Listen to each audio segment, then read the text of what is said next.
Transformers Rise of the Beasts is the 7th live-action Transformers movie in the last 15, 16 years or so, and this one's directed by Stephen Cable Jr. And in this one, we follow the Autobots as they're trying to save everyone once again, but in this case, they have to take on the biggest threat that they faced, which is Unicron, as you may have seen from the trailers. And yeah, they have to stop Unicron. If you were to ask Transformers fans for the longest time what is the one story they wanted to see adapted to film, in especially live action, it was the Beast Wars storyline. This is a very beloved thing when it comes to Transformers fans, and it's something that a lot of people were very nostalgic about. And despite the fact that people will look at it now and say the animation doesn't really hold up as well, at the time, and especially, you know, when you look at the fact that they've tried their best to bring aspects of it into other shows and storylines ever since then on TV as well, it makes sense why this one has been such a significant part of pop culture, especially when it comes to the Transformers.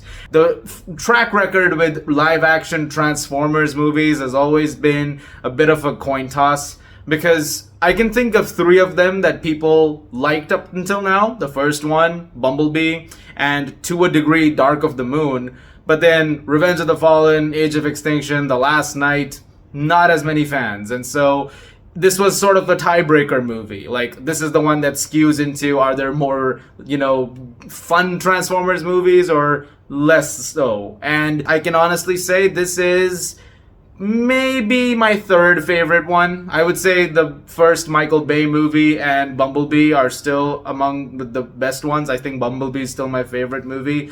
But I would say this one's tied with Dark of the Moon as, you know, one of the better Transformers movies in my estimation. And I think a lot of that has to do with just the genuine love and care that Cable seems to be giving these characters.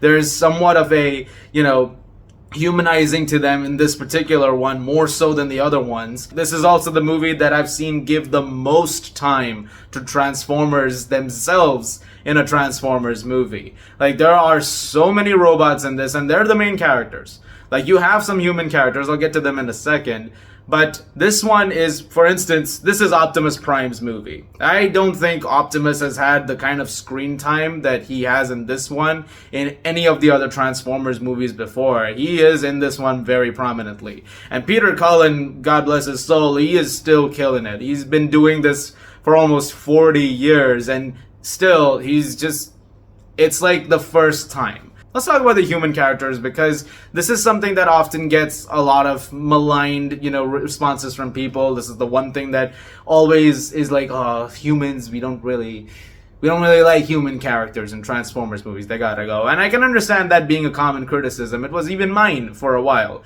Like, you know, especially when it came to some of the Bay sequels. Like, whenever there was focus on that. But I also, I am of the opinion that if you're doing it well, it's one thing. And in that case, you know, when Bumblebee came out, I loved the character, you know, Haley Steinfeld played. I thought she was awesome. And I thought she was a great human character. And similarly speaking, I think Anthony Ramos in this movie, who plays Noah, I thought he was great. I thought he was a really great addition to the series, and he had a really great camaraderie with the other Autobots, particularly Mirage, in this one voiced by Pete Davidson, who was honestly kind of the MVP of the movie. And I would say it's probably Pete Davidson's best work in the movie too. He's awesome in this.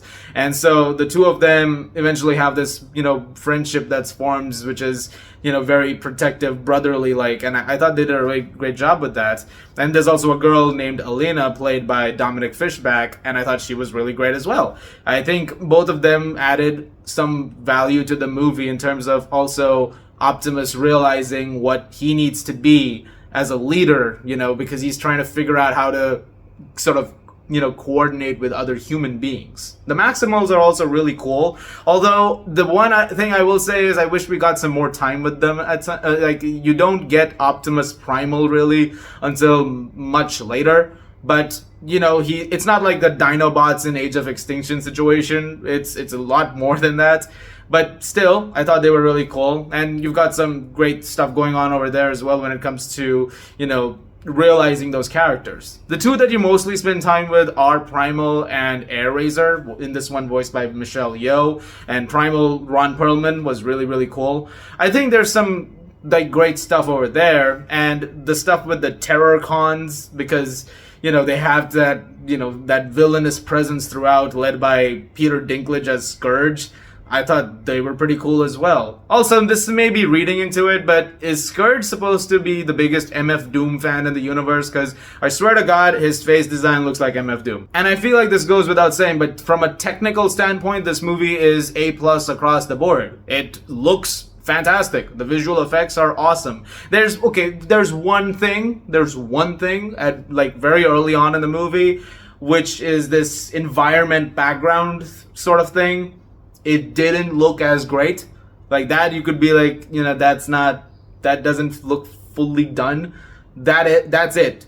Beyond that, all of the robots, all of the other action sequences, everything else looked stellar. The sound design of these Transformers movies remains some of the best, and it continues to just, it sounds so crisp throughout the entire movie. It's got a very fun score as well. This time it brings back elements from Steve Jablonsky, who did the Michael Bay movies, and so there's some motifs you'll hear here and there, and that'll be like, getting some cheers probably if you're a big music fan, for sure. As for issues, it has a lot of similar problems that most Transformers movies sometimes have, which is, for one, it's not got the most intricate plot in the world. Like, they don't do as much with the Maximals as I wished they did, but also when you get to the actual storyline, it's a very simple point A to point B thing, and it's interspersed with some action sequences.